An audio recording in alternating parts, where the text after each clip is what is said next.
Well, joining me now is Honorable Abike Dabiri-Erewa, who takes a look and examines the issues surrounding the repatriation.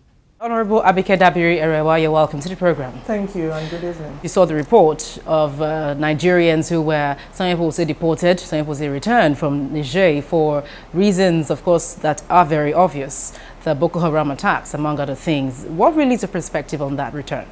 Well, that was another very touching story, and you know, anytime you see the plight of your fellow brothers and sisters, it actually is very touching. And first thing is, how did we find ourselves with this situation? The issue of Boko Haram, again, we don't want to keep trading blames, but if Nigeria as a nation had handled the issue of Boko Haram as diligently and as efficiently as the government should have, we will not have been in this situation. Having said that, it's wrong for Niger to treat Nigerians in their country that way, but at the same time, it's important for Nigeria to be ready to ensure that it takes care of the welfare of its citizens. The primary concern of any government should be the welfare of its citizens. Even beyond Niger, look at, for instance, the girls that are being rescued, the Boko Haram returnees, the women in particular. How do you rehabilitate them? How do you ensure integration back into the society? And how, most importantly, do you ensure that this issue of terrorism will be fully combated in Nigeria? So it's a sad situation, but I believe that the challenge is still back to Nigeria to ensure that you take care of your citizens, and that is the primary concern of government. Well, looking at the way they were returned, for instance, we understand that it appears there wasn't any formal communication between the two countries. Most of them got to the border and they were unable to leave from there. They had to trek, several kilometers, which is sort of inhuman, for someone to undergo. So I'm wondering, was that proper in the first place? Yeah, but who do you blame? I put the blame right back to Nigeria as a nation. And yes, this is happening now, but it's always been happening.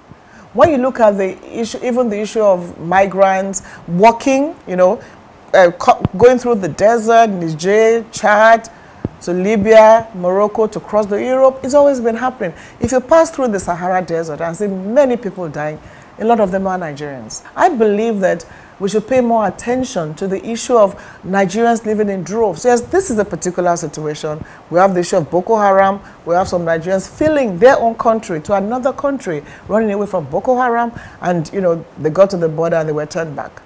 So when you look at the larger picture, it's even deeper than that. You have many cases of Nigerians that are being killed, that are dying, looking for hope in hopelessness. So it needs a holistic and I'll say desperate attention of the federal government of Nigeria. I also got responses on this particular issue. Many felt they should make a complaint. They should take it up on their own to go to the Nigerian president and other countries, to forestall this sort of occurrence. First and foremost, Nigeria is not complaining. If you're not complaining about how your citizens are being treated, what do you expect? So even away from this, tell me how many times Nigeria as a nation has gotten up under this administration to complain about how their citizens are being treated. Respect begets respect. If you sit back and you say nothing, it's going to continue to happen again and again. So don't be surprised that another side will be sent back. But I'll tell you a story, again, of a complaint we just got recently to my committee on diaspora. The same Niger Republic. There are about 200 Nigerians cramped in one room. They were taken there as perhaps illegal immigrant slaves. They got there, taken there by a Nigerian who refused to now even pay them for employment, and then the complaint, and they were locked up in a room. It's a situation we're investigating, and we have the name and all that of that Nigerian, and we're going to try to get to the bottom of that. Look at that situation. That is by a Nigerian. 2 Nigerians in Niger Republic. So really, until we realize that these are human beings, these are people, and it is the responsibility of government to take care of these people, we have a challenge on our hands. But if you say the government doesn't usually complain, you're the House leader on diaspora, and I'm wondering how much efforts do you make to really address these issues as they come? In as much as the legislature set up the Committee on Diaspora, we have brought a lot of these issues to the front burner. I mean, enormous, many times. we pass our resolutions, we do our bit, but we don't get that much cooperation on the executive level because there are things that need the executive fiat. You know, you can pass your resolution, you can have a law. What about the implementations? Are we going to talk about Nigerians in various prisons that really shouldn't have to be there? Are we going to talk about, you know, Nigerians being maltreated in many parts of the world, and you could see that they're actually not guilty of those offenses? So we don't have a strong foreign policy that revolves around our own people in foreign land. So it's huge, it's enormous, and we have to do a lot more than we're doing at this point in time as a nation. Where is that disconnect? Because, of course, the executive should understand the enormity of all of this, you know, and how much impact it's having, negative impact it's having on Nigerians. There's been a whole lot of disconnect in many parts of our lives as a people, as a nation, and I hope that as we move on, these areas will be properly dealt with by the incoming administration. So it's not even just this area, but there has been many, many areas of disconnect, many, many areas that you wonder whether you have a government in place at all. Now, let's talk about most parts of Africa also. You'll be, of course, surprised to know that Nigerians are equally treated in negative light. What do you think? Shed more light. I think first we need to have an inventory of the number of Nigerians in foreign prisons. It's a shame that as a nation cannot say these are the number of your foreigners in various prisons. One, there must be an inventory of the number of Nigerians in foreign prisons. We were in Brazilian prison, and we have about the number of Nigerians in Brazilian prison is more than the number of Europeans in those prisons put together. And we're looking at almost 600.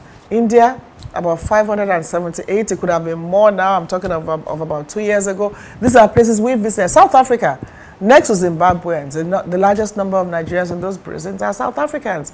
China, of course, is uncountable. Indonesia, you know, they have 21 on death row.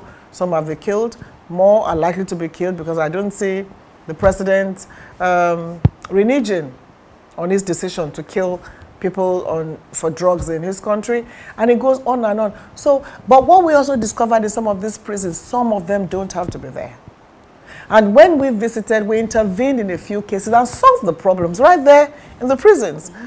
You know, there was a case of a Nigerian in South Africa. All he needed was 80 rands.